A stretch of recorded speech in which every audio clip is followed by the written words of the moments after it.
stand our ground. We know you're trying to open the gates of hell, but we won't back down. So yes, we'll stand our ground. We won't be pushed around. We must keep you from putting our kids in the ground, so we can't stand down.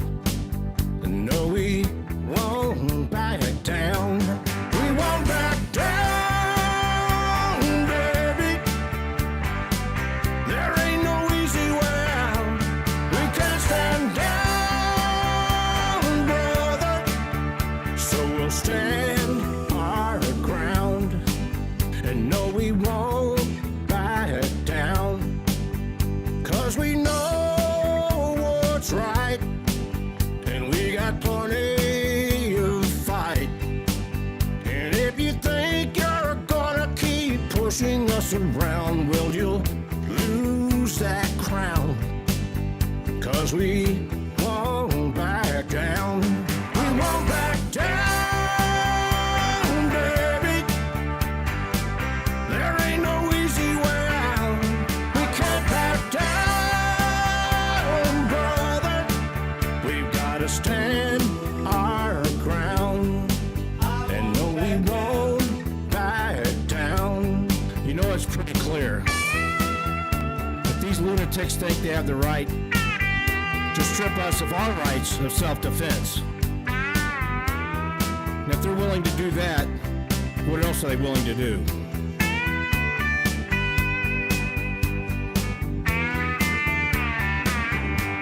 We won't back down, baby. There ain't no easy way out. We can't back down, brother. No, we won't back down. I won't back down, baby. There ain't no easy way out. We can't back down, brother. We've gotta stand our ground. So we won't back down. No, we won't back down.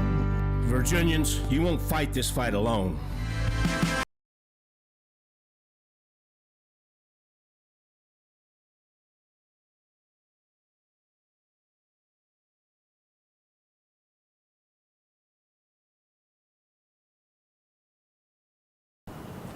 In 2020, VCDL organized the largest rally for gun rights in Virginia's history. Tens of thousands of citizens came from all over the state to show Ralph Northam how they felt about the regulations he was pushing. Now it's 2023. We have a new governor, but many of those unconstitutional laws are still in place. Join us January 16th, 2023 for VCDL's Lobby Day, and make sure that the General Assembly knows that gun owners vote.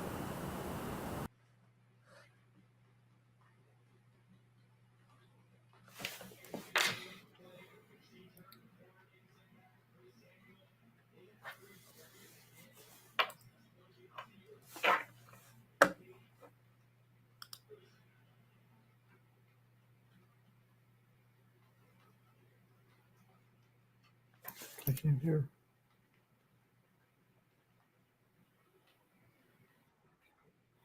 Yeah. Okay. Yeah, I couldn't hear you for some reason. So I didn't hear anything you said. Anyhow, welcome to everybody. We got quite an agenda tonight to talk about. A variety of things. The General Assembly is ready to start. We've already got bills dropping. As of Friday, we had quite a few. We finally saw our first couple of gun control bills show up. So we'll be talking about that and some other things.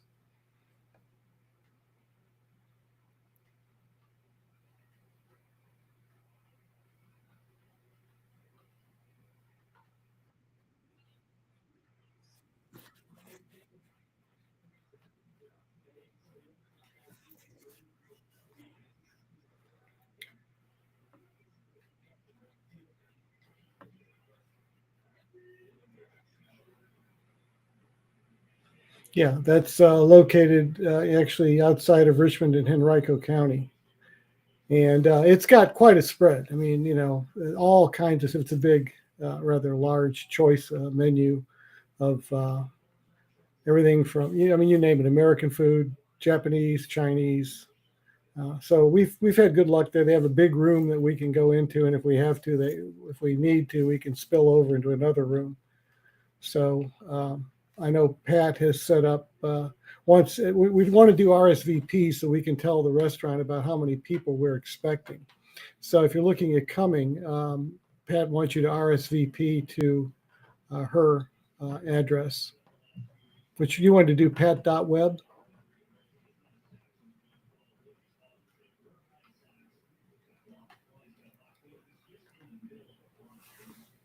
I can't. I think, Pat, you wanted to do pat.web at vcdl.org for RSVPs? Okay.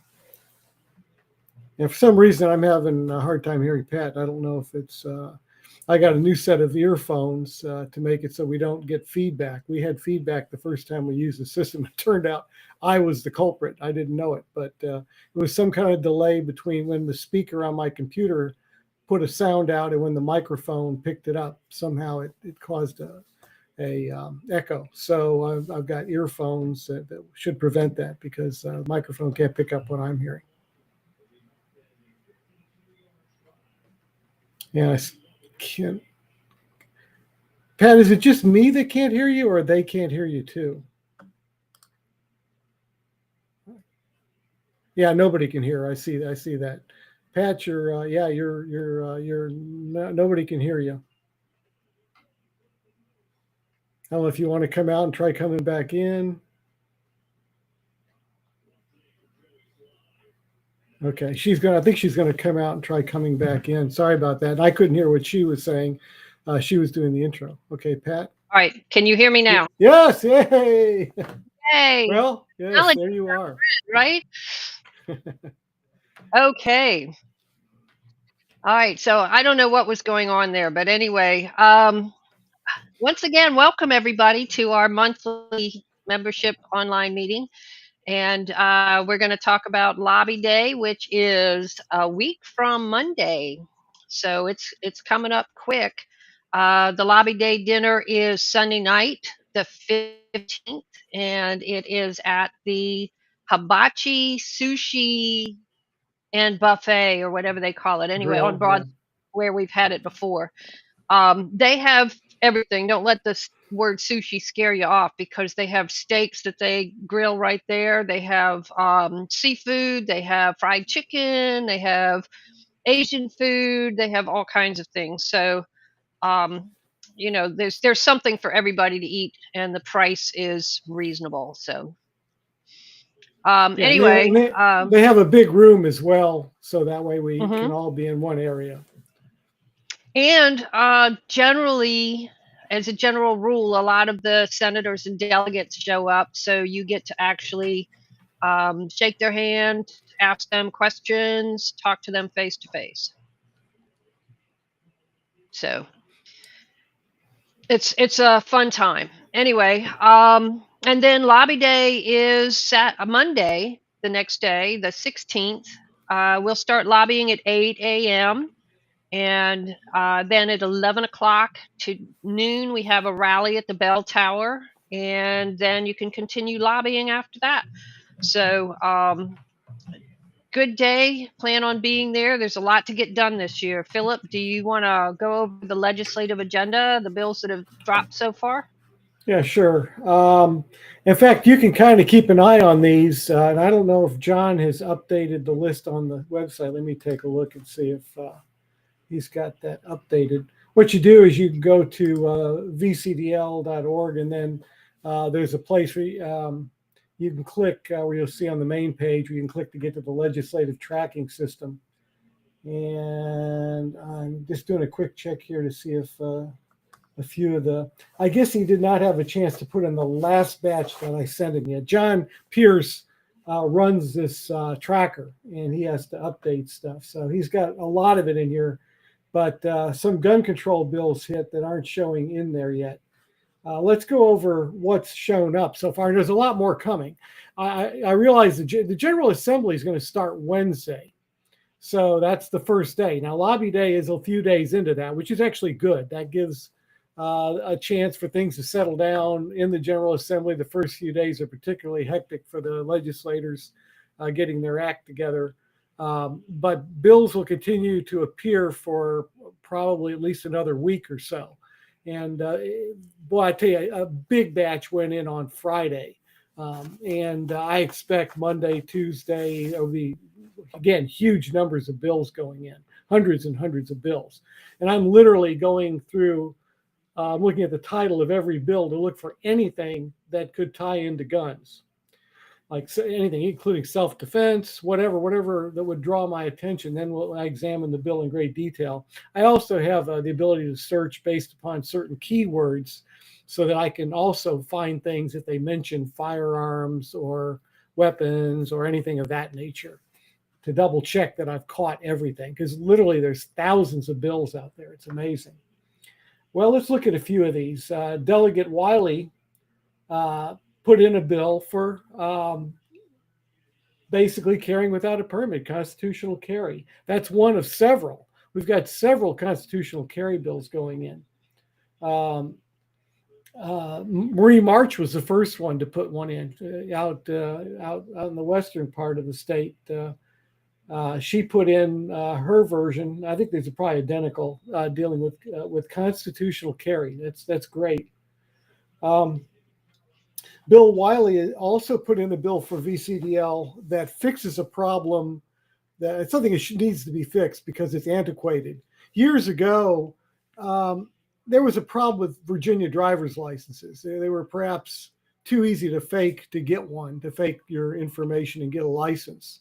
And people were using that to buy guns. So what they did back in I think it was in the 90s, late 90s, they put in a change to the law that said if you got a new driver's license or a renewal, you can't use it to buy a gun until at least 30 days have passed. Well, things have changed dramatically since those days. This is no longer needed, especially with real ID and everything else you got to go through. So Delegate Wiley put in a bill that gets rid of that. So if you've got a new driver's license, you're good to buy a gun if this bill goes through. Yeah, I'm really looking forward to getting that one passed because I've had I don't know how many times where somebody's moved to the state and they got a new driver's license and they come in to buy a gun and they can't do it. So I've had that happen several times, and I've had other issues where maybe somebody lost their driver's license and they had a new one issued, and it's just an antiquated law. There's computers these days, so we know, that there's ways to check if somebody's faking it. And they're checking it pretty well. So the point is, what if somebody just got a driver's license and suddenly they have an emergency in their life where they need a gun to protect themselves? Well, yeah. you're out of luck now. So we need to fix that. Yeah, we have a couple questions I'd like to hit before we get they get buried. So Christy Horton asked, and Christy, by the way, is one of our executive members, and she's also the head of the team leads for the second year. So she's asking, when is the deadline to file a new bill? I think it's over. I think it was last Friday, if I'm not mistaken. So all the bills that needed to be filed or that could be filed have been filed. We're just waiting for them to be put into the system. Yeah, and waiting for them to show up. What happens is you have a bill drafted, and then it comes back to the legislator to approve it. You look at the final language that Legislative Services created for the bill. And nothing happens until the legislator approves it as one of his bills to introduce. Now, he may have 30 bills, but he can only introduce 15 in the House. So that means 15 of them wouldn't go in, even though they were drafted and ready to go. But they have to give approval, and then it eventually, within a day or two, I guess it gets put up and is made available to everybody. And Angela Akers is asking how to find the room number for the legislators. Well, there's on the, if you go to General Assembly virginiageneralassembly.gov, I believe it is. There is a place you can look at on the left side of the screen that says legislators, I believe it is, and you click there, and that will give you all the contacts for the House and the Senate, phone numbers, emails, all of that. In fact, Yeah, and if you go to Lobby Day, there's directories on all the walls, so you can look up by Senate or by House and find out everybody's room number. And they also have books that they hand out. yeah, if you go to, it's Virginia spelled out, General Assembly, all one big word, virginiageneralassembly.gov is in government. And that brings you to the main website for the General Assembly. And then on the left, you'll see where it says Members in Session. There's a little menu on the left, and you click on that. And then you'll see member listings, House member listings, and Senate. If you click on those, that tells you all you want to know about your contact information. If you don't know who your legislators are, at the very top of that website, it says click for bill tracking meetings and who's my legislator. So it's who's my legislator you want to click on, and then you put in your address, and then it looks it up and tells you who all your legislators are: your senator, your congressperson, and your General Assembly House member. So it's all there, as well as your governor and lieutenant governor and your 2 senators. So anyhow, that's how you do that. And then the other question, DLD After Dark is asking, when are we going to get private transactions back? And that's part of on the legislative agenda for this year. Yeah, well, we're right now, one of the things that we are trying to do is to at least fix the problem for 18 to 20-year-olds buying pistols or revolvers, handguns. We've got a stay statewide on that, so that if anybody in that below 21 and 18 or older goes to buy a handgun, they don't have to do a universal background check. They can skip that. And we've already got a stay on that, but that's not as good as getting the law changed and fixing it. So we got a bill going in to fix that. As far as getting rid of the whole concept of the universal background checks, I believe there may be a bill going in to do that. I'd have to look that information up. We've got a long list that we've asked people to put in. So we got a whole bunch of bills that I know are coming because they haven't showed up, and legislators told us they'd be putting them in for us. Yeah.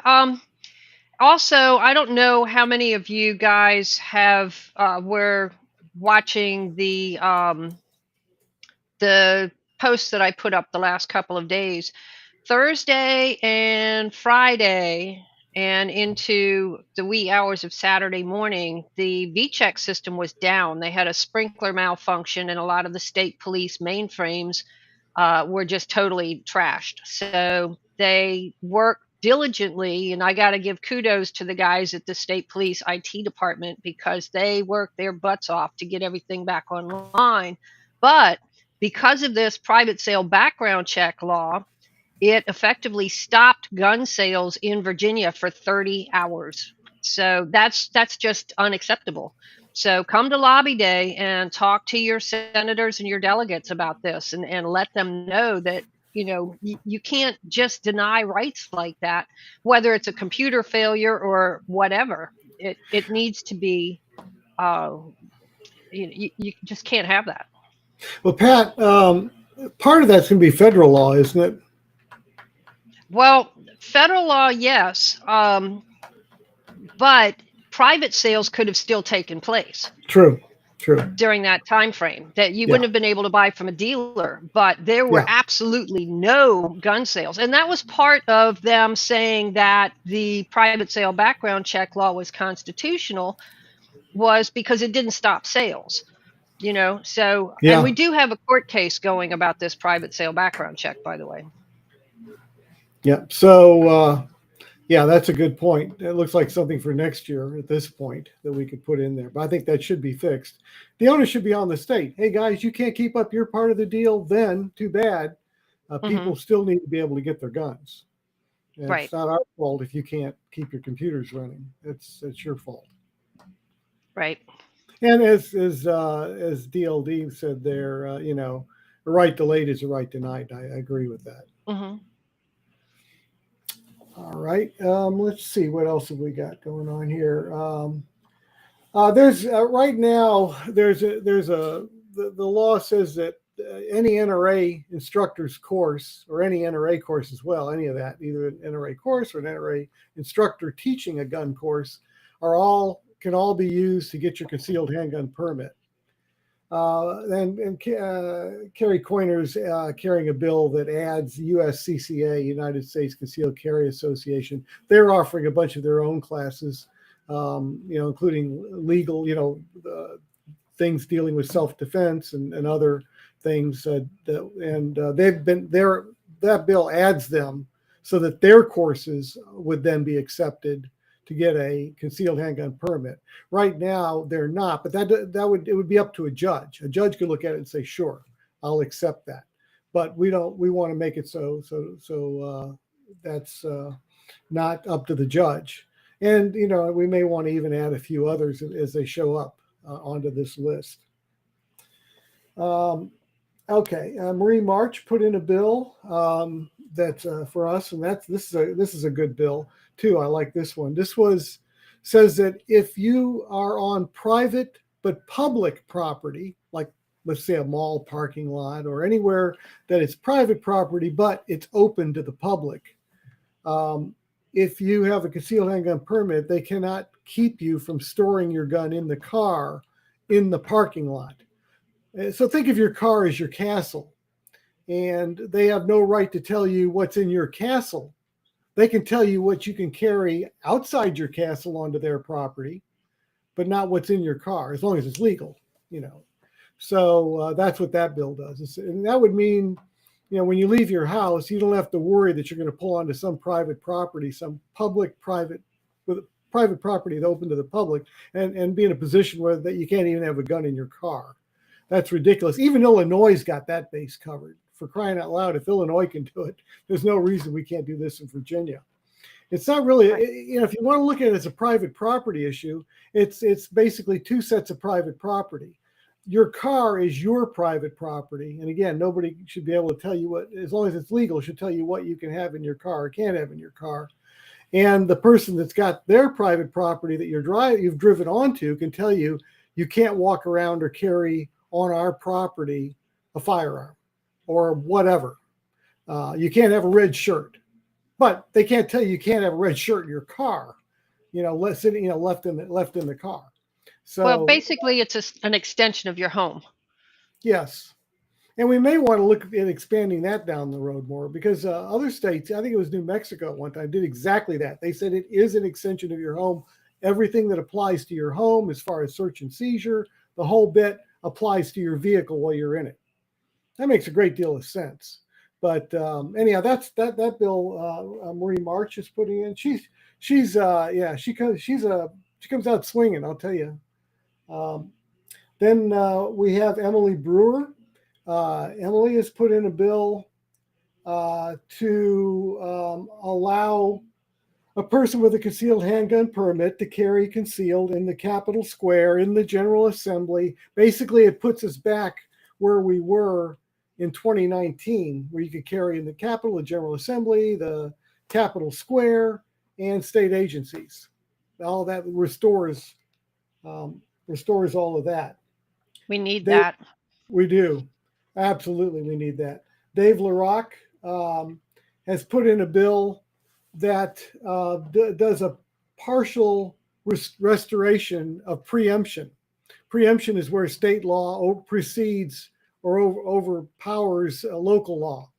And in 2020, the Democrats allowed localities to do a bunch of gun control. Well, this rips away a bunch of that power from those localities. What it takes away from them is the ability to ban guns in parks, to ban guns at permitted events, to ban guns at community and recreation centers. Now, all of those things are covered by a lawsuit that VCDL has got a stay going on the first two parks and permitted events in Winchester. And we expect that we'll be victorious across the state in this. So this bill just codifies that. It says, all right, yeah, that's unconstitutional. Let's take it out. And community and recreation centers, you know, some would argue, oh, that's a government building. Well, first of all, even if it is, it's still not a sensitive government building. And the fact that it's not a true government building is in the law itself. The preemption law currently bans carry. It allows a locality to ban carry in their government buildings and separately in their community and recreation centers. So right then and there, they're admitting that they're not really government buildings. It's government's owning a building, but it's something that people use to swim and stuff. It's not really a true government function. It's just a convenience. So therefore, there's no way they can argue that is a sensitive government building where they can ban guns. So that's being carried by Dave LaRock, another person that's got a fantastic voting record. Amanda Chase is putting in a bill to do basically the same thing. She's doing it on the Senate side. It's basically the same bill. Marie March is putting in another bill to repeal red flag laws. You know, red flag laws, you know, they're not going to stand up under the scrutiny of the Supreme Court. There's no analog in history where they just took your guns away because somebody said something about you. They just came. It never happened. So that's going to go down anyhow. But it also violates, believe it or not, the Americans with Disabilities Act. There's things that the federal government prohibits states and the federal government from doing when it deals with things like if you're a threat to yourself, the ADA says, hey, that's a different issue. That's not something you should necessarily be punished for by having your rights taken away from you. If you're threatening somebody else, that's different. And ADA is okay with that. It's a different scenario. But if it's just you with your own life, then the ADA wants you to get help, but doesn't think they don't want to punish you and say, well, if you do that and you admit to it, then we're going to take away your rights. They don't want to do that. They want you to come get help. So anyhow, it violates that as well. So this thing, red flag, violates things left and right. So that's what I've got there. I'll pause for a second. Pat, we're there. I'm going to look up the ones that John has not put up yet. Is there any questions we need to answer? That's fine. So Christy said that she would like to see libraries added to that list. And somebody, let's see, Francis Marion said that what are the odds in your view that these Pro 2A bills will get passed? Okay, go ahead. Do you want me to answer that while you go look up your bills? I found what I'm looking for here. Oh, okay. Go ahead then. You know, it's always hard to say. I mean, certainly the General Assembly can turn its back. I mean, you know, they could pass a law saying slavery is back. You know, they could do it. It just would be totally unconstitutional, struck down right away. And they could do the same thing here. They could do what New York is doing, which is New York is spitting in the eye of the Supreme Court. The Supreme Court says you can't do this. So New York does that and doubles down and does something, you know, again, another thing that's just as bad or worse. And they're getting struck down. The judges are turning right around and saying, nope, can't do it. And the law goes down and then they get defiant again. So you can get in this battle. And at some point, I would hope that a judge could take some of these legislators and fine them for contempt of court or something. You know, there's got to be a point where this has gotten to be a little ridiculous. And sure, they could do it here, but I think we are certainly in pretty good shape, and it's helpful that we have the Bruin decision, because now we can say, okay, this has got to be either in the Constitution. There's no gun control in the Constitution. It's got to be in the history or the tradition of the United States back when the Bill of Rights was put in. And there's no history back then of things like banning guns in libraries or banning guns in parks and recreation, all that stuff. There's none of that. There were a few things, but they're few and far between. So I'm optimistic that we're going to get some stuff through. You know, I could end up being wrong, but I've got a good feeling. Tell you what, we got a lot going for us this time around. Of course, if we have an anemic lobby day, that's not going to help us. We need to show strength that everybody, remind legislators, we're here and we're watching you, and this is serious, and this is a historic opportunity to begin striking down gun control. But we need a good turnout. Let me talk about some of the other bills. HB 1570, we strongly support. This was Delegate Walker put in for us. Delegate Walker's out in the Lynchburg area. It exempts highway rest areas from the state agency gun ban. So if we can't get rid of the general gun ban, at least we can try to get back rest areas. That's totally ridiculous that you can, 2 a.m, you go to a rest stop. There's no police anywhere to be found. And especially if you're a woman walking in to use the restroom, you're pretty vulnerable. Nobody around late at night. So it's ridiculous. I don't know that they ever really meant to capture rest areas in their law. I don't think that ever came up, but they did. And this takes that away. Now, we have 5 bills that came in that we oppose. I knew it was coming. There weren't any bills to oppose till Friday. And then all of a sudden, bam, then they come in. And they're all strongly opposed. And these are, again, reasons to show up at Lobby Day. SB 1579, Senator Sullivan, takes away your ability to purchase or transport a handgun for 5 years if you get 2 misdemeanor convictions of either a DUI, misdemeanor now, minor, convictions of either a DUI or in a motor vehicle or a boat or reckless operation of a boat within 5 years. So if you were recklessly operating a boat and 4 years later you got another recklessly operating a boat, for 5 years after that, you can't buy a handgun, and you can't transport a handgun. Talk about something that I don't think the founding fathers had anywhere going on when the Second Amendment was written. There's another good example. Then Senator Sullivan doubles down again and puts in SB 1585. This is an interesting one. I love it how government wants to disarm us. Oh, you don't need guns. We'll take care of you. The government's, we got police, we got blah, blah, blah. We'll take care of you. So take a look at this one. He makes it illegal for a person to wear hard body armor in public. So a citizen who wants to wear body armor because he's going into a gun-free zone or something where the police are supposed to be protecting him. He or had a threat against his life, or can't walk around in public with hard body armor. Now, they're not saying you can't have level 3, which stops most handgun bullets, but you can't put like a metal plate in there to stop rifle bullets. Where does the government get off telling us again that we can't? This is not anything that can be used offensively. It can only be used defensively. It protects you. Now, I know a criminal could take something. Criminals can take anything and use it for an evil purpose. I mean, literally they write bad checks, so we should all give up our pens because somebody could write a bad check with a pen. No, we don't do that. It's only guns where things go off the rails. So he wants to ban hard body armor for people like you and me. Ridiculous. Now, Senator Marsden, SB 901. Now here you go. This is in Prince William County. They had brought up something about wanting to put an item in their legislative agenda that said, well, we want to just keep an eye. We want to encourage people not to leave guns unsecured in their vehicles because we had a bunch of guns stolen in Prince William County. That's what the Board of Supervisors said. And the board, the members, most of them stood up and said, yeah, well, we don't want new laws. We don't want the citizens to have yet another law that'll put them in jail or whatever over this. We just want the General Assembly to think of ways that we could encourage the public to do it. Well, I knew that would turn into a law. So Senator Marsden put in a bill. Now, this one doesn't make it a crime, but he makes it a $500 civil penalty.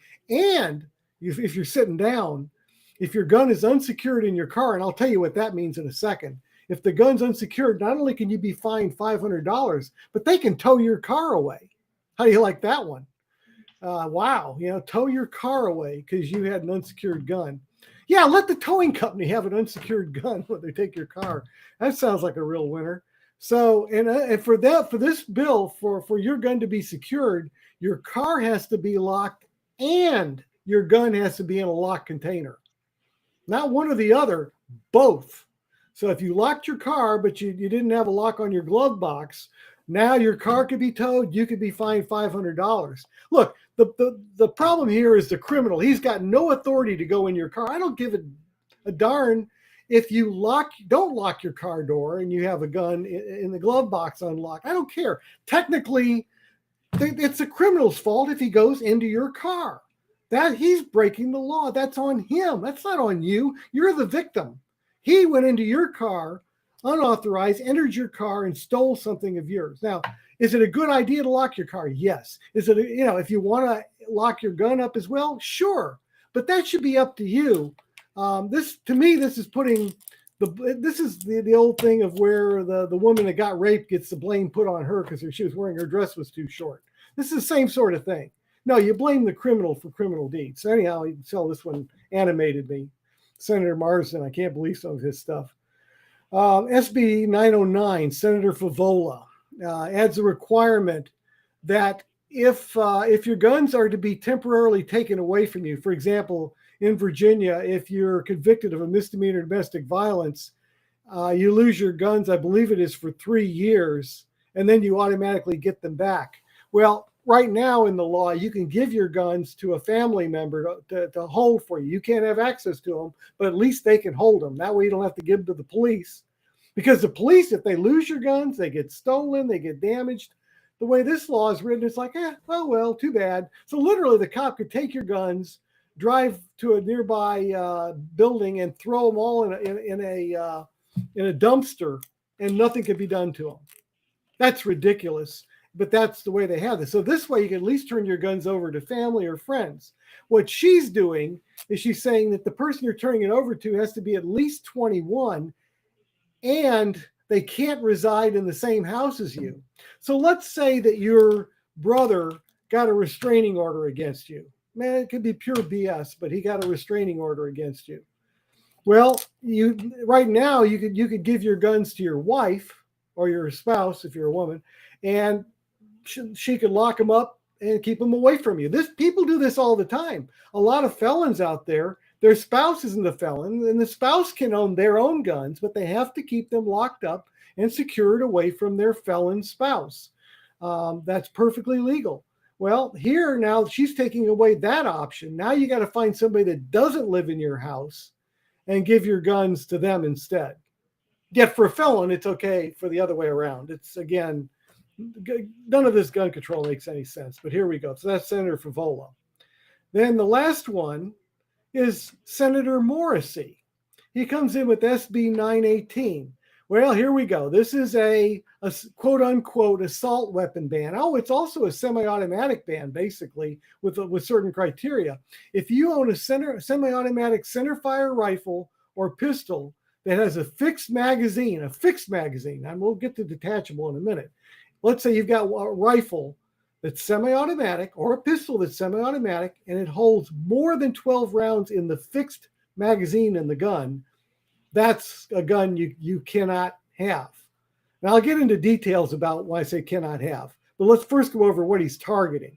So I'm wondering if somebody has an extra finger on each hand or something, because they used to do 10. I know. I always figured that was how many fingers they had to count. I'm going to have Morrissey show me both of his hands when I go in his office. There are people that are born with that extra finger. I mean, it actually does. I do know that. Mm-hmm. Yes. So I'm going to have him show me because I have a sneaking suspicion that happened. All right. Or number 2 is a semi-automatic centerfire rifle or pistol that accepts a detachable magazine. Now, they don't even give a round count in this thing. It just says if it accepts a detachable magazine and has any of a variety of features like a folding stock, a muzzle brake, a pistol grip, all that stuff. So it doesn't matter the magazine size. If it's detachable and you've got a bunch of these features, can't have it. Oh, and you can't have a shotgun with a revolving cylinder.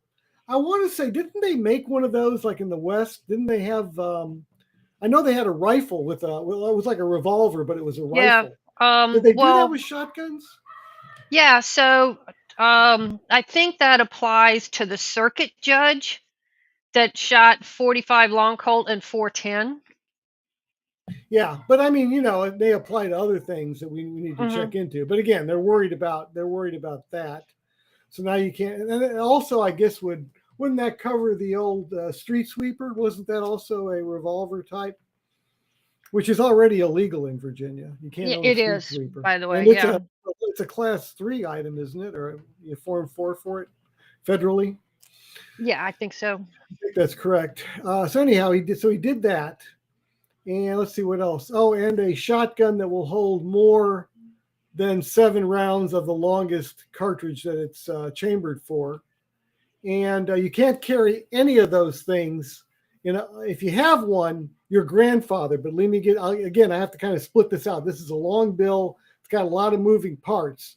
But part of it says you can't. If you've got one of these things that I just listed, you can't carry them in any public street, road, alleyway, sidewalk, public right-of-way in a park, or any place open to the public.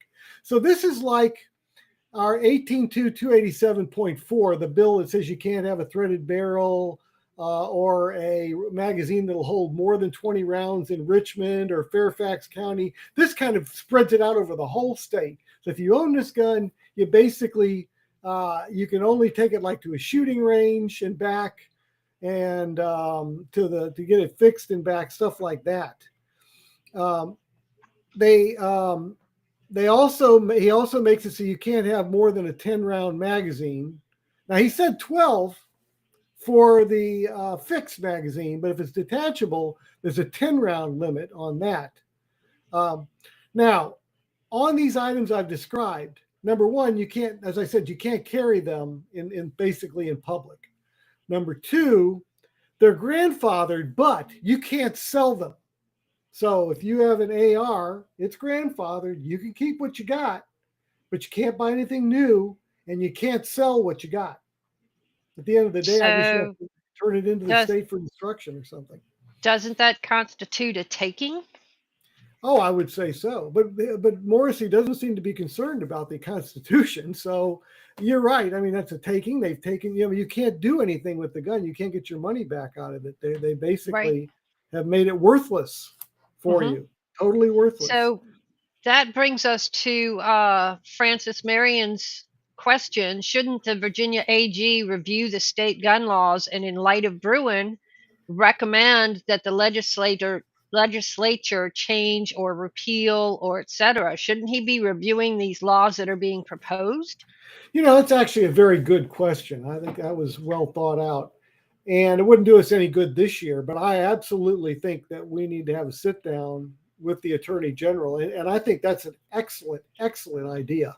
And have him basically put something together and say, in my opinion, now again, the government is divided into 3 parts, and he's one part, and they all go on their own separate ways. He can't dictate to the General Assembly, but what he says carries weight, and he could say, I suggest the following laws be repealed, and then some legislators can put in the bills next year and say, yep, this is part of the Attorney General's package that repeals laws that, in his opinion, or are clearly based on other courts' opinions, unconstitutional and need to be struck. Again, wonderful idea. I think I'll definitely steal that idea and run with it. So Wrenchhead also made the comment about the locked vehicle proposed legislation, that one of his older cars doesn't lock and parts are unavailable to fix it. So it sure would be safer for him to be able to keep his gun on his person wherever he went and not have to even leave it in the car. Yes, I'll try to remember that. This is also when it's handy if some of you show up at the General Assembly to have a chance to speak, or contact your legislator and make exactly that kind of point. Sure, not everybody's car has got a working lock on it. Again, you get an older car, that's a great example. There's no parts for it. Can't fix it. And we have a YouTube comment here from Freedom Fighter. Why haven't we sued for the location-based gun control yet? We actually are in the process in Winchester, and once that case is decided, the judge may make it applicable to the whole state. So that is close to a resolution, I think, Philip, is it not? Yeah, we still have got, I think that, I'm trying to remember when that one comes up. It may not be till July till that one gets heard. We may have a little ways to go. But in answer, yeah, as Pat said, we're already working on that. I'm telling you, what's frustrating about this is the wheels of justice turn so slowly. It reminds me of the big wheel on those river boats. Real long cycle. Turns slow. It's so frustrating. So that's where we are. It's in the works. Plus, of course, Yeah, we're and trying to repeal some of it. we're trying on a number of fronts. And so legislation, I mean, we filed lawsuits against several of the laws that were passed in 2020, and we filed them in 2020. Here we are in 2023, and none of them have been heard yet. So some of them are getting close to, well, the Winchester case has been to court some, but it hasn't been decided. The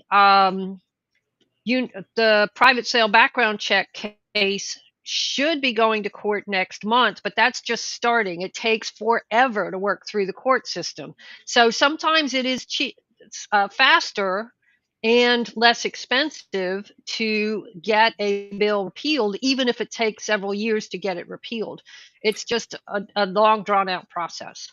Yeah, and to be fair, we've gotten stays on some of this, where somebody has said, okay, you cannot apply the law, but you're waiting. That's not the final word. The final word comes when it goes to court, and that's, as Pat said, that we've not yet gone to court. It is so slow. And then COVID happened, and that really slowed things down a lot. True. So yeah. So everything kind of is dragging, but we're doing the best. And keep in mind too, lawsuits are not cheap. These are expensive things. You can drop $30,000, $40,000, $50,000 a shot. So if we got 10 lawsuits going, that's a lot of money. So we have to kind of pick and choose. And that's where contributions help if people can help us, because it is expensive. It's worth it, but expensive. Yep. So Christy Horton, by the way, I put up there a couple of times how to contact me to sign up to be a team lead. We still need a couple of team leads for Lobby Day next Monday, a week from tomorrow. So she also said this is why we need to ensure that bad laws do not get passed in the first place. And a big way to do that probably the most important thing you can do to stop bad laws from passing and repeal the bad ones that passed in 2020 is show up a week from Monday at Lobby Day. And vote. Yep. Give us the kind of people we can work with. Then we can get something done. And yeah, you want to stop these bad laws, because sometimes it's harder to repeal one than it is to get one passed. That can work for you or against you. But in 2020, we didn't have much going for us. And that's why this year is an election year. 2023, we redo the House and we redo the Senate. This is a chance to turn the whole ship around if we vote. You sit at home. Speaking of elections, and we'll get into it a little bit later after you get through the legislative agenda, there's a special election in the 10th Senate District, I think it is. Let me look at my notes here. No, Tuesday, yeah. Seventh, isn't it? The 7th? 7th District, yeah. Tidewater. Let me see. 7th Senate District, yes. Virginia Beach and a little tiny bit, I think, of Newport News. And it's not all of Virginia Beach, but Jen Kiggins was elected to Congress. So there's a special election to fill her seat. And Jen was a great ally in the Senate, the Virginia Senate. So we really need to keep that seat with an ally. So we can't if you're afford to in lose that any area, Senate. If you're in that area, please go vote on Tuesday. These special elections, you have a lot more power because a lot of people don't show up. No, but we have to show up. If we show up, we got it. If we sit around like everybody else and don't show up, then it's a crapshoot. Get your friends out there, get your family. There's a chance that you have some real power on Tuesday. So don't blow it. Spread the word. Tell your gun club, tell your friends, your workers, co-workers to get out and vote on Tuesday if they're in that district. And again, you can go to Virginia General Assembly, who's my legislator. If you're not sure, if you live in Virginia Beach and you're not sure if you're in the 10th district, that'll tell you, who your legislator is. Yep, and I got to go Okay. kill some spam, Philip. So it's on you. Oh, okay. Oh, I see. Yeah, you got it. Life wouldn't be there without spam. Yeah. And if spam had never been invented, what would we be calling that? We'd have to come up with a different name. That actually pretty much covers the legislative agenda right now. And again, understand that there's a lot of bills that I'm expecting to hit that should be coming in maybe Monday or Tuesday that are again some important bills. We've got quite a few. We're definitely being quite aggressive with our bills. There'll be a bill going into, for example, to finish up switchblades. We got switchblades were made legal in 2022, but they were still on the concealed weapon list, and your permit's only for handguns. So your concealed carry permit lets you carry a gun. Oh, but you can't carry a switchblade. And so we'll have a bill in, hopefully, to we've been told one was going to go in for us to make that take switchblades off the concealed weapon list so that you can put them in your pocket and carry them. They're not much use if you have to leave them at home and you need the help of a switchblade and you're outside your home. So the dinner, one more time, is at the Hibachi Sushi and Supreme Buffet at 8087 West Broad Street, Henrico, Virginia. What time are we starting, Philip? I think we said 5, I thought. Okay. Yeah, it'll come out in a VA alert. Yeah, Monday I'm planning to put an alert out. It should be in there. Okay. I think it's 5. And Monday, I see Angela Akers is on here. Monday, I'll be driving down to Christiansburg and seeing her in person at the second Monday Constitution group. They've invited me down there to speak about Lobby Day. So I'm excited to do that.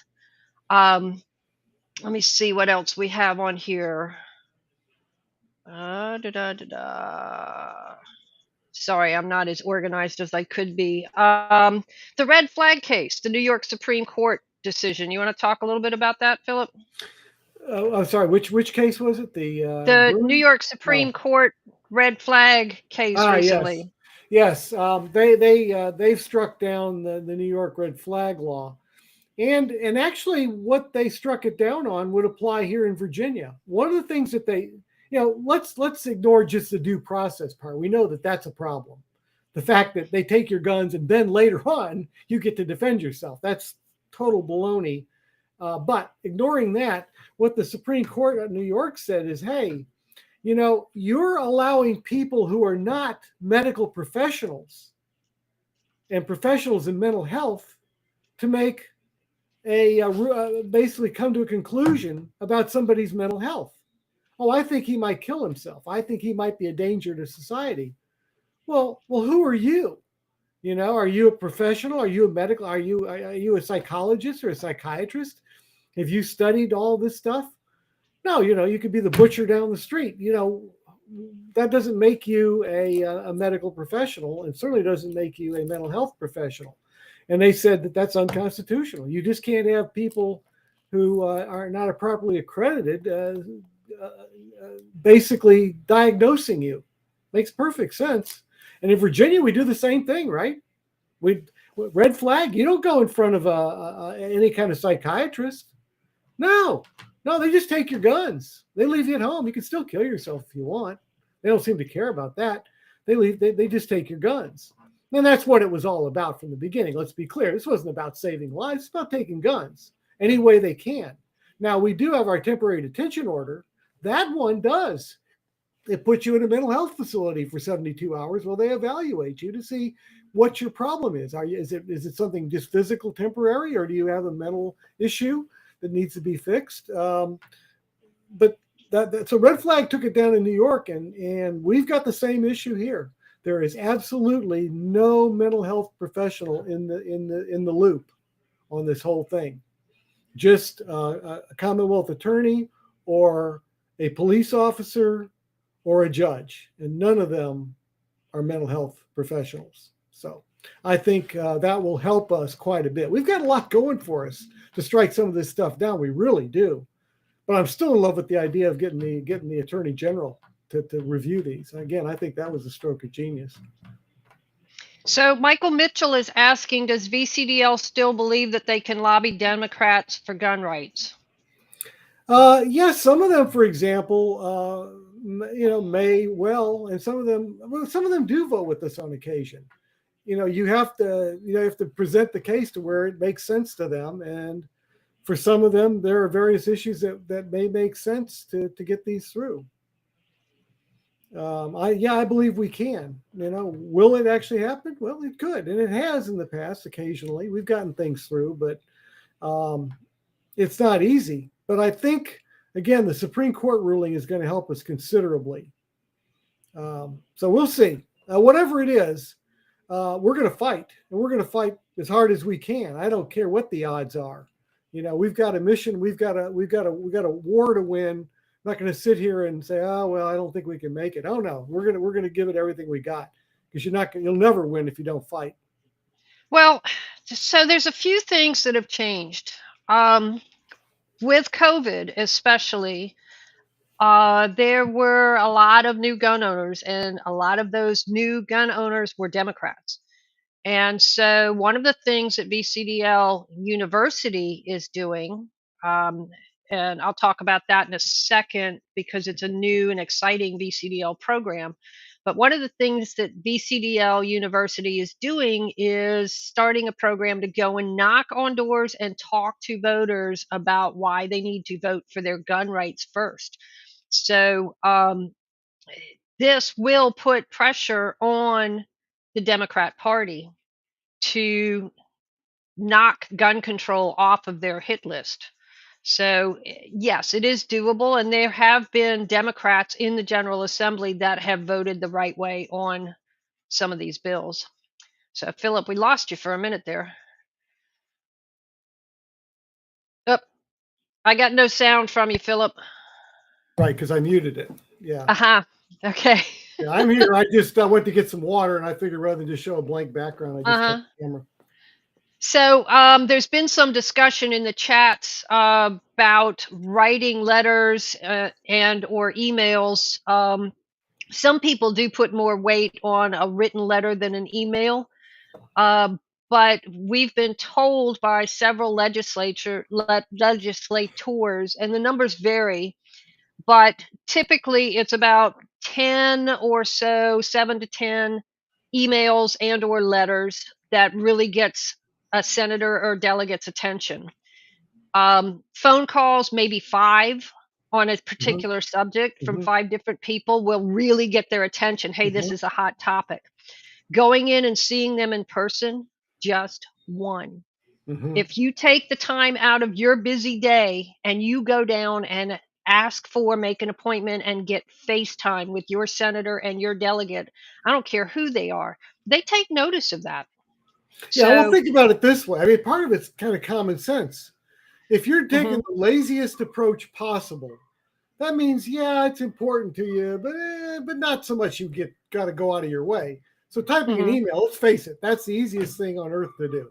You sit down, you type something up, or we make it even easier. You click on a link and off goes a pre-written email. That's going to have less weight than if you go down. Wow, you're taking off work, or whatever. You're getting in your car, you're paying tolls, you're going down parking, you're making an appointment, you're going in the General Assembly. That's a huge amount of imposition on you, and therefore, wow, this is a hot subject. So that's all it boils down to. The more effort you put in, and if you want to do an email, then also follow it up with a phone call. Now you've kind of increased the odds that something's going to happen. You got not only you're one of those 10 emails they're looking for, but you're also one of the 5 phone calls, and you can magnify your points. And then if you show up in person, that really helps. Yes, absolutely. All right, I got to find where this other spam is. So Philip, do you want to talk about the frame and receiver rules? The Yeah. games So ATF is playing on that? yeah. So ATF, it's like musical chairs with those guys. You know, the music stops and they, oh, today frame and receivers are going to be this, and tomorrow let's do this instead. It's like they don't know what they're doing basically. But what they've done is they've made a major mistake legally. They really have. There's two parts of the law that deal with firearms that say what it is. One part of the law describes what a firearm is, and that part of the law says anything that can be readily modified to fire a projectile through combustion and so forth, so on. That's a firearm. So if you got a firearm or you got a flare gun and you could easily modify it to shoot 22 bullets, cartridges, then that could then be called a handgun or whatever, or a firearm.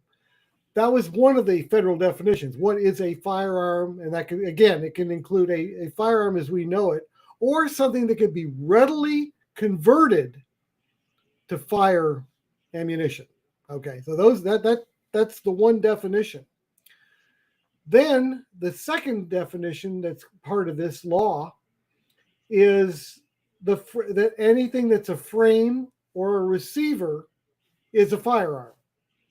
Okay, so the firearm is something that can actually shoot something, or can be readily changed to shoot something, or it's the frame or receiver of a firearm that can then shoot something. Those are it. So what the BATF did in all their wisdom is they took part of the first definition and stuck it in with the second definition. Federal law didn't do that. This is totally made up. What they said was anything that can be readily converted into a frame or receiver is a firearm. No, the law didn't say that. It said there's a frame or receiver is a firearm, or something that can shoot a projectile, or something that's readily converted to shoot a projectile. So, but they grabbed part of the first part and stuck it on the end of the second, so they could ban anything that they said could be changed or readily converted into a receiver. So they want to be able to ban a block of aluminum that you could put into a machine and have it cut it down into a receiver for an AR, or something that prints a 3D printer that could make a frame for a pistol or something. They want to go after that. And no, that's not what the law says at all. They conflated two parts. So they're going to get struck down on that. It was one of the stupidest things I've seen in a while. But I mean, it was clever but it's clever for the average person might not have caught that. But there's no way they can figure that's going to get by the gun organizations with all their professional lawyers. It's just not going to happen. So we have a comment from Crash Gilliam that if you can't carry your gun at a Second Amendment rally, then what's the point? It's lost. Fix that and people will come back. How do you fix it unless you can get Unless people you to go, the rally? yeah. Yeah, you got us in a catch-22 there. There's no way out of that. We need I guys to be there to change the law so we can carry in the future. You don't show up and we're stuck. Yeah, I don't even see it as a catch-22, because my point of view is if we quit going to lobby day, they won. We gave up. Yeah. I'm not giving up. I'm going to continue to go to lobby day. The rally is a bonus, okay? The lobbying is the point, to go down and get FaceTime with the senators and delegates and tell them what it is that we expect them to do and why. So Crash's point is exactly what the Democrat or all the gun controllers have been praying for. Please think like that. Don't show up. We banned your guns. Stay home. Shut up. Be quiet. We don't want to hear from you guys. Yeah, sit down and shut up is what they're saying. Don't fall into that. This is when we stand up in numbers and come in and say, no, we're not going away. We're going to fix the law, and we're going to be carrying here in the near future.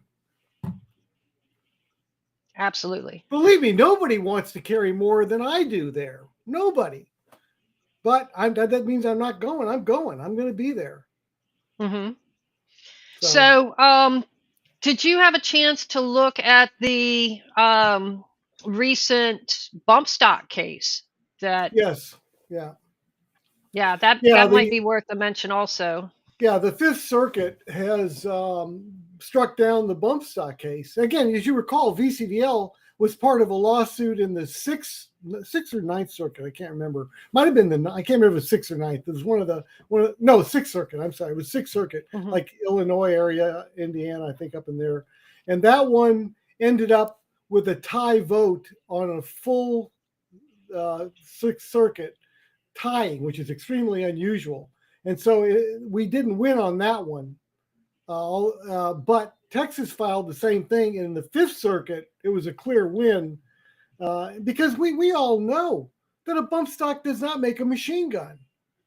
And how the Sixth Circuit could not get that is amazing. Well, I think the thing is, a lot of judges and lawyers and gun legislators really don't understand guns. They really don't know what they're dealing with. If they did, and maybe in the Fifth Circuit, more of them are gun owners, they know the truth. They know that a bump stock is not a machine gun. Now, and again, I've said this over and over. VCDL didn't do that suit because we really love bump stocks. We did it because the BATF stepped out of its lane and did something that was illegal. They had no authority to say that was a machine gun. It's not a machine gun. They can't just make this stuff up out of thin air. That's why we were in the fight, to stop that exact kind of stuff where the BATF wanders off the reservation to do whatever they want. And the Fifth Circuit has brought them down. And now that doesn't affect us where we are here, but I think this will probably end up in the Supreme Court. And if it does, then it will affect us here. And in the end, we'll strike that down. That was a gift of Donald Trump, who was disappointing on guns, I must admit. But that was one of his gifts to us, and we're working to get rid of it. Yep. Let me see here. Lobby Day is We had on a the couple of 16th. other. Yeah. Michael Mitchell's asking. Lobby Day's on the 16th. It's always the third Monday in January, Martin Luther King Day. It's always the same. It's a holiday, but the General Assembly is in session. Yep. And we've been asked before, how can you possibly do a pro-gun rally on Martin Luther King Day when he was shot? And Martin Luther King was actually denied a carry permit because of his race. And so I think he would be right there on Lobby Day with Yes. us, absolutely fighting for rights. I mean, and this is something really, really important about the Bruin decision. The exact words of the judge that wrote the decision was that the Second Amendment is not a second-class right. Yes.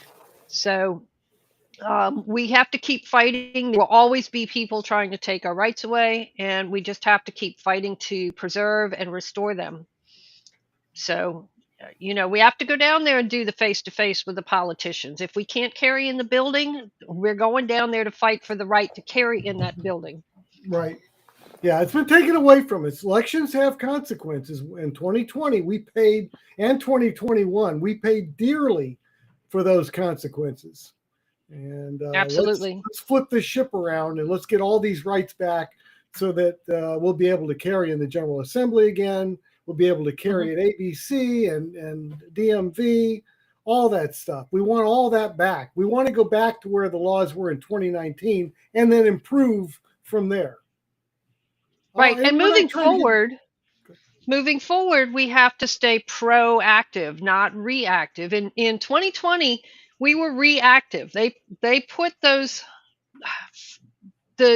gun control factions won control of the House and the Senate and the governor, lieutenant governor, and attorney general. And it was all because we were not proactive enough to make sure that they didn't get elected. So once they were elected, we were reactive. A lot of people were reactive in 2020 and showed up en masse to protest the gun control bills. And some of them actually did get through, but I can tell you a whole lot more of them wouldn't have gotten through if it hadn't been for those numbers showing up. Oh, boy. Yeah. And there would have been an AR ban. Yeah, so we have to keep the pressure on. We have to keep going down there and lobbying for our rights. And it's not just lobby day. Show up for committee meetings. You can attend virtually, so you can even testify virtually. If you can't attend either virtually or in person is always better. But if you can't attend, you can email the people on the committee and let them know your thoughts. You can email your senator and delegate and ask them to pressure the people on the committee to let a bill out of committee or not let a bill out of committee, depending on what it is. So stay tuned to the VA alerts, and we'll tell you when there's something coming up that you need to participate in. Yeah. Also, I'm going to put the email up here again for signing up to be a team lead, and I'll put the lobby day information. This is our website where you can get all of the information for lobby day. So vcdl.org/lobby day 2023 info, and you can sign up to be a team lead by emailing me, pat.webb@vcdl.org, and I'll forward it on to Christy. So, And the number of emails is going to go up considerably, pretty fast now. Once the General Assembly starts, you may be seeing a lot more emails from VCL because these are going to be action items. If you see legislative action item, we need you to jump on it because sometimes we have very little lead time. But if we can blow up their inbox with emails yep, and phone calls and all that, that's how we get these bills passed. So that's where you guys really need to step up. And yep, that's not just lobby day. That's all until the session's over or the last gun bill's been dealt with. We need you to be checking your email at least daily, if you can, multiple times daily. yep. And here's an VA. example of how much teamwork it takes. My husband just came in and gave me this note here, and it says, "You can carry your gun. There will be a truck to store your guns while you lobby." So, Philip, we forgot all about that, and we need to Right. mention that. Yeah, that's right. So you can't have the guns at the rally and you can't bring them in the building on lobby day. There is a truck there that we will have where you will be able to check your guns in. You'll be able to unload them, check them in, and do your lobbying. Go to the rally when you come back, and this truck should be relatively near the building. Then you'll be able to get your guns back, reload them, and then go about your business. So yeah, that's there's information. If you go to the website, the vcdl.org website, you'll see where you can click to see details on lobby day, and the link to pre-register to have them hold your gun while you're lobbying is there, and that facility will be there from 8 to 4.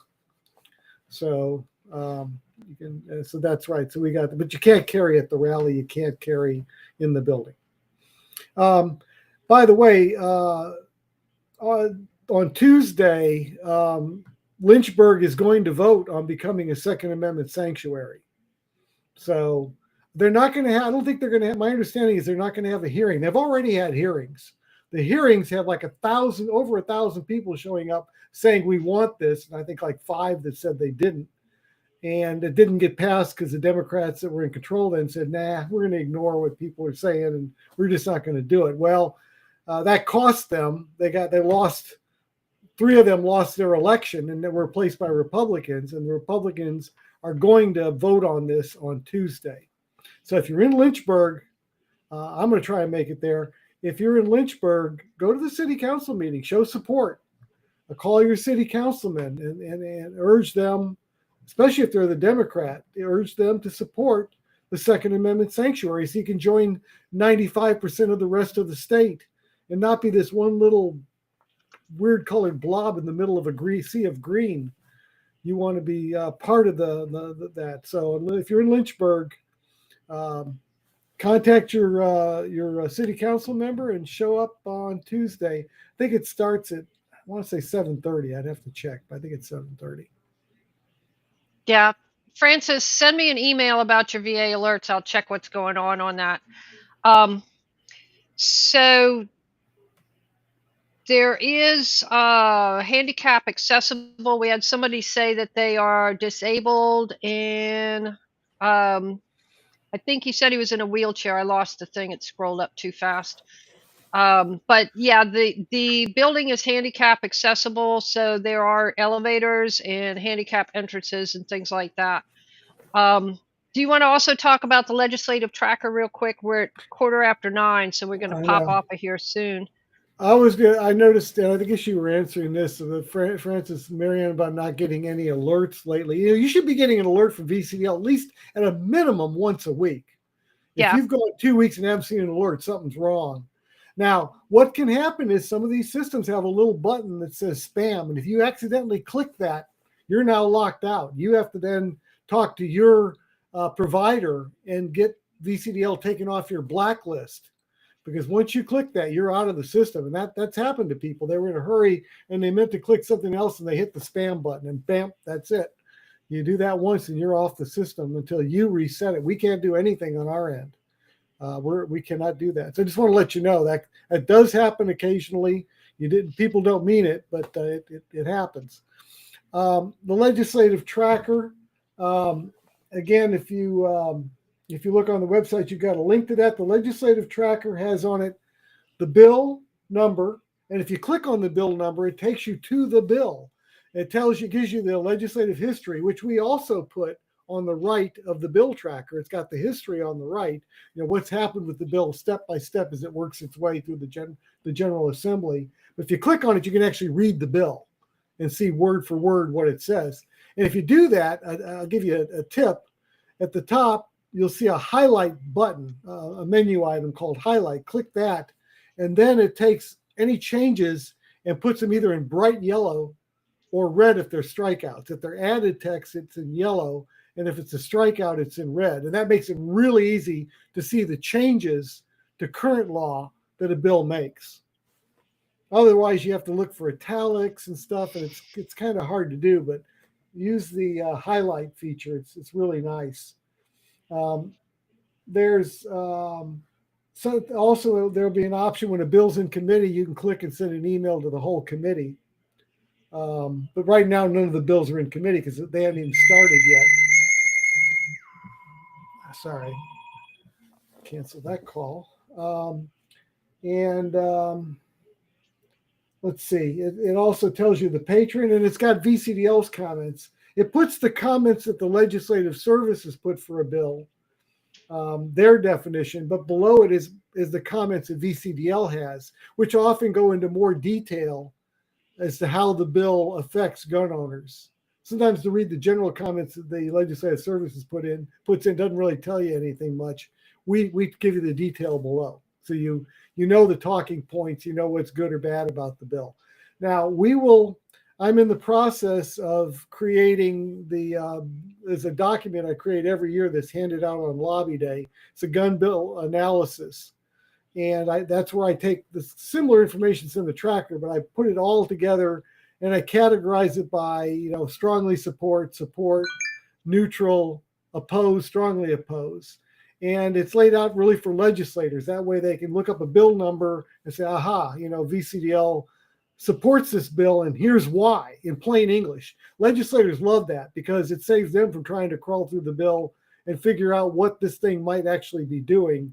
We tell them what it does, and that really helps make their job easy because they do more than guns. They do all kinds of stuff they have to deal with. They may have to deal with veterinary things and traffic and all kinds of laws. So guns are just one thing, and anything that'll help them, they do want. So that will be published probably Saturday, right before Lobby Day on Monday. That'll probably go up Saturday. If you want to, we'll have a link for it. And if you look for it, you'll be able to take the link and go and read that and print it out if you want. Now, we're going to print out copies for the legislators, and the teams that are going to go around will have a copy for every legislator, and they will present that copy to them. But it'll also be available as a PDF. So if you want your own copy to walk around to refresh your memory, if you want to talk to your legislator and your senator about bills that are near and dear to your heart, then you've got this to help you as well. And the press like it.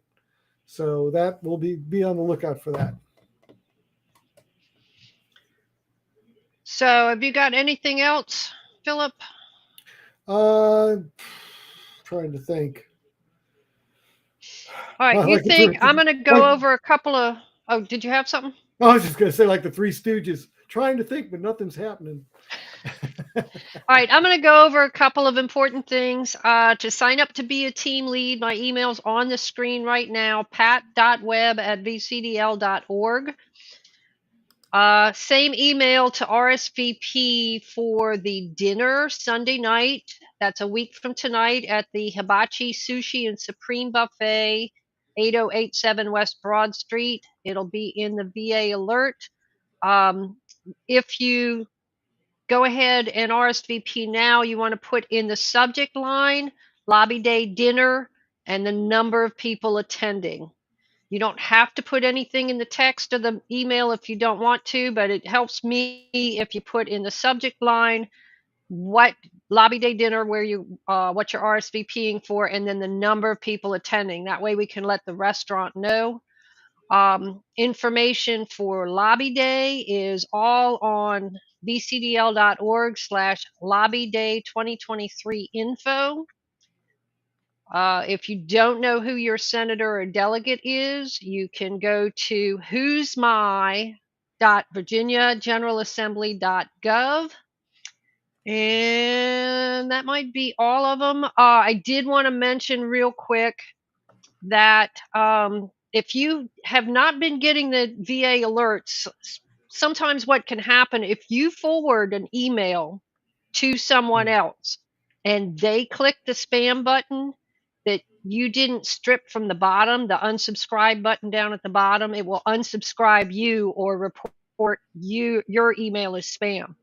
So if you forward the VA alerts, absolutely do that, but strip the bottom off where it has that unsubscribe link and all those little links down at the bottom, because they're coded to have your email address.